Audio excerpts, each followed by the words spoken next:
Pranam Acharyaji. Oui, Tout d'abord, je voudrais vous remercier, Acharyaji. En fait, je vous écoute depuis 2 ans et demi. Et après cela, beaucoup d'améliorations se sont produites. Je suis devenu une meilleure personne, même après vous avoir écouté.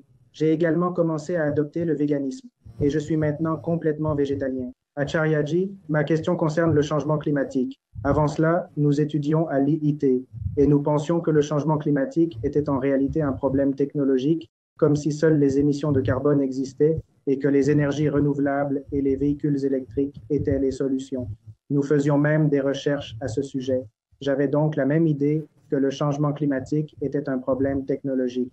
Mais après avoir regardé votre vidéo sur le changement climatique, j'ai compris que c'est en réalité la surpopulation et la surconsommation qui sont les principaux coupables et les causes principales de ce problème. Et à ce sujet, lors de la dernière session, vous avez également répondu à la question de quelqu'un en disant que les solutions possibles seraient soit l'élévation spirituelle, ce que la Fondation réalise, soit d'avoir des règles et des régulations qui obligeraient réellement les gens à arrêter la surconsommation et le surélevage.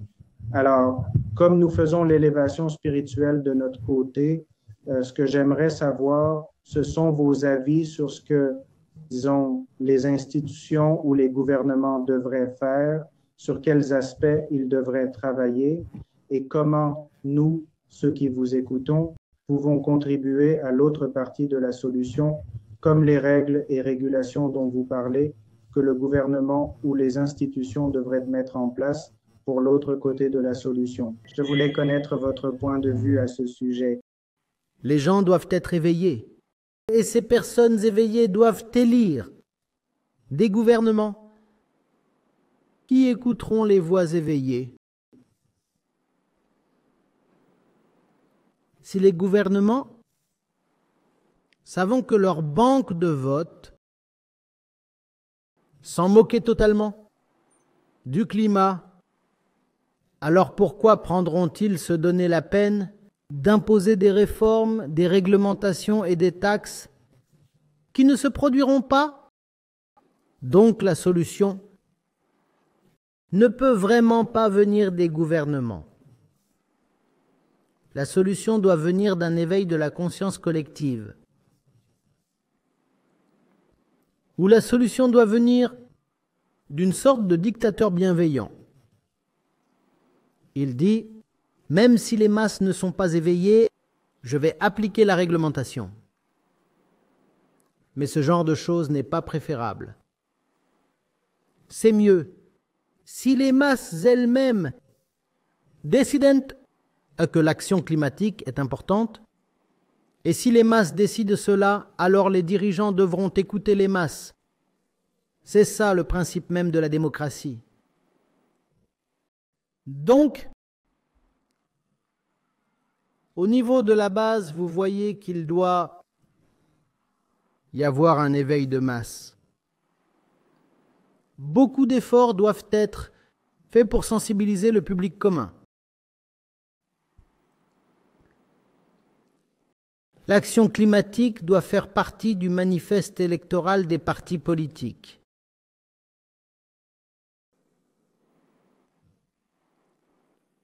Jusqu'à ce que nous commencions à avoir des dirigeants politiques parler du climat afin d'obtenir des voix, nous ne trouverons pas d'action concrète. Les votes doivent dépendre de la volonté du dirigeant ou du candidat de prendre des actions sur le front du climat. Les électeurs doivent donc être éduqués. Il n'y a pas de solution. Tant que nous aurons une situation où les votes sont basés sur des critères communautaires, sur des critères de caste, ou parfois qu'ils sont ouvertement achetés, il y a très peu d'espoir pour une amélioration substantielle de la situation climatique. Donc, le travail doit être fait sur le terrain, par des personnes et des organisations qui comprennent l'importance de ce moment. Les bonnes personnes doivent être élues et les bons dirigeants doivent accéder au pouvoir. Si vous constatez que votre représentant, à n'importe quel niveau, n'a aucune sensibilité à ce problème absolument crucial, alors vous devez vous assurer qu'il soit défait. Vous devez faire en sorte, si possible, qu'il ne termine même pas son mandat s'il a déjà été élu.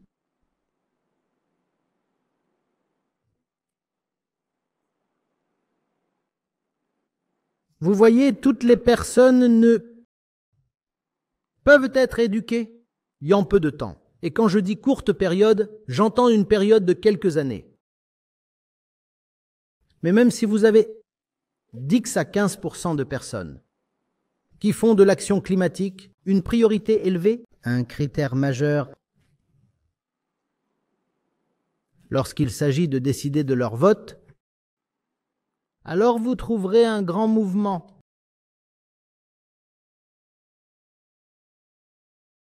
À partir du choix de ces 10 ou 15% de personnes, vous pouvez avoir une réglementation qui affectera 100% des gens.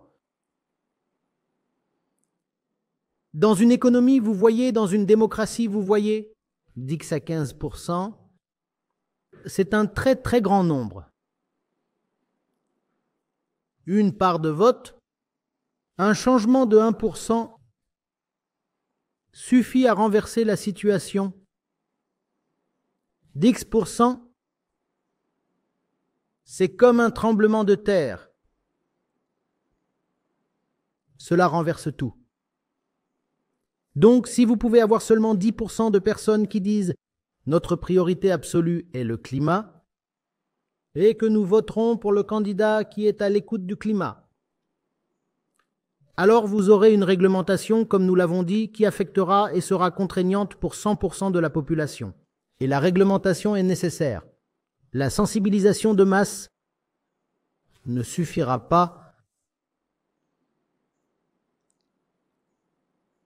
Et même si la sensibilisation de masse est amenée à ces niveaux, cela prendra des décennies. Nous ne disposons pas de décennies. Mais nous avons encore non probablement suffisamment de temps pour avoir 10% de jeunes se rallier à nous. Oui, Acharyaji, et dans la même question, j'aimerais aborder, comme vous l'avez dit, ces 10% de jeunes. En général, ces 10% de jeunes pensent que, d'accord, seule cette technologie va émerger, disons, un changement spectaculaire, devenons modernes, les véhicules électriques vont arriver. Donc, lorsque nous parlons de sensibilisation, c'est ce que nous devons dire aux gens. Le changement climatique n'est pas un problème de mauvaise technologie. Le changement climatique est un problème de mauvaise mentalité. Ce n'est pas un problème technologique, mais un problème spirituel. Aucune amélioration technologique ne sera suffisante pour résoudre les émissions de carbone. C'est en Grande-Bretagne, je pense, qu'ils expérimentent actuellement avec des masques qui absorbent le méthane. Et ces masques, ils les mettent sur la bouche des vaches. Pour les tenir pour l'héros. Afin que leurs émissions de méthane soient absorbées. Mais une chose à laquelle ils ne veulent pas consentir. Pourquoi manger la vache ? La vache doit être mangée et la vache doit être traite avant d'être mangée. Le lait, nous ne pouvons pas le laisser et le bœuf, nous ne pouvons pas le laisser. Mais nous allons essayer de trouver des solutions technologiques intelligentes. Nous avons trouvé un masque intelligent et cela ne servira à rien parce que votre désir de viande de bœuf est sans fin. De plus, l'ego est une chose très rusée. Il ne veut pas avoir connaissance de ce qui nuit à ses intérêts. Ce que la consommation de bœuf et ce que la consommation de produits laitiers font est très bien et très largement, en grand détail documenté, à des milliers d'endroits. Vous n'avez même pas besoin de visiter une bibliothèque ou d'acheter un livre, il vous suffit de googler et vous saurez les effets de l'agriculture animale. Mais nous ne voulons même pas savoir. Il faut donc mettre en place un programme de masse. Il faut des voix fortes et puissantes. Il faut beaucoup d'énergie juvénile. Doit finalement se regrouper en une sorte de banque de vote. Et nous avons besoin d'une réglementation stricte et contraignante. Nous avons besoin de niveaux de taxation très élevés. Par exemple, la chair animale et le lait doivent être taxés à des niveaux très élevés. 4000% de taxes, ce genre d'imposition.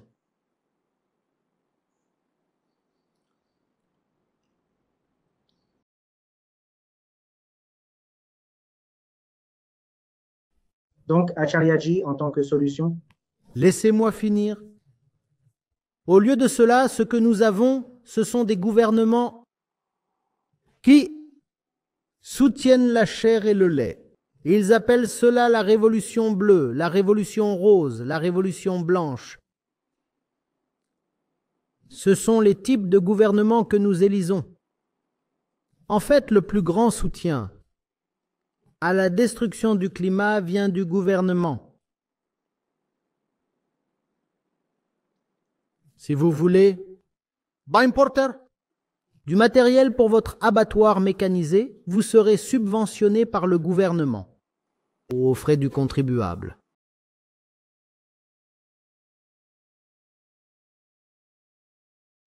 En revanche, si vous voulez mettre en avant du lait végétal, faciliter, vous vous heurterez probablement à une forte résistance et aux tracasseries administratives habituelles. Vous devrez peut-être soudoyer pour passer à travers le système. Les abattoirs, le gouvernement facilitera votre chemin. Le gouvernement est le plus grand délinquant et nous ne le voyons pas. Le gouvernement est le plus grand tueur de la faune, des animaux. Et pourquoi est-ce que je parle encore et toujours du gouvernement? Parce que nous élisons le gouvernement. Il faut donc réveiller les lecteurs.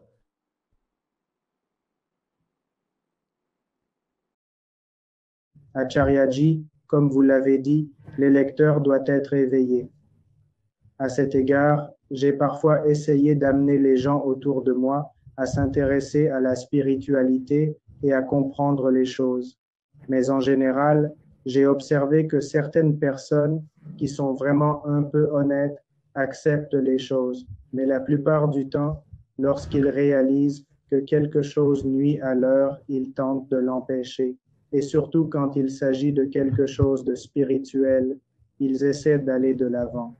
Alors, ce que j'essaye de faire au départ, c'est de leur faire découvrir les aspects de la spiritualité. Mais maintenant, j'essaie de les sensibiliser davantage à l'aspect climatique. J'essaie de les sensibiliser à cet aspect. Ainsi, certains comprennent. C'est aussi, selon vous, comme vous l'avez dit, seulement 5 à 10% des gens qui comprendront vraiment cette chose. Et ils comprendront qu'il s'agit d'un problème spirituel et non d'un autre type de problème. Mais la majorité des gens ne comprendront pas. Qu'en pensez-vous? S'ils ne comprennent pas la spiritualité, ils comprennent la matérialité, n'est-ce pas? Oui. Il fait près de 50 degrés dehors. C'est ce que j'espère. Donc eux et leur peau comprennent. Ils comprennent la température, n'est-ce pas? Ils ressentent la chaleur. Oui? Alors, trouvez une campagne intelligente. Pourquoi n'en parlez-vous pas?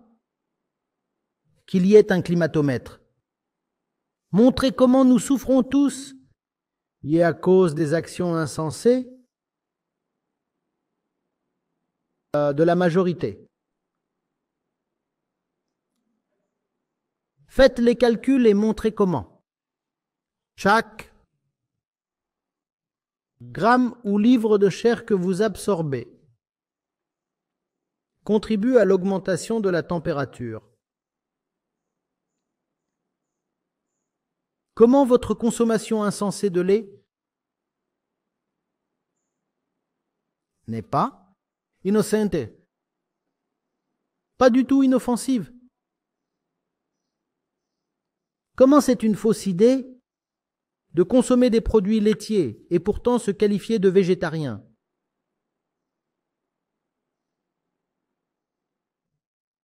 Donc il faut y mettre son cœur et son âme dans ce genre de activisme.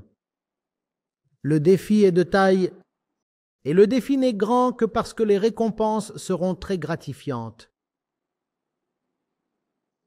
Vous ne sauvez pas votre personne, ni votre famille, ni même votre nation. Vous sauvez la planète entière.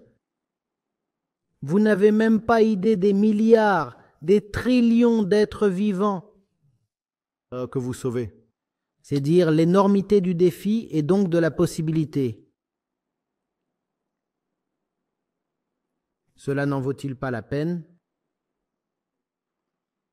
Cela ne vous donne-t-il pas de l'énergie? Alors agissez.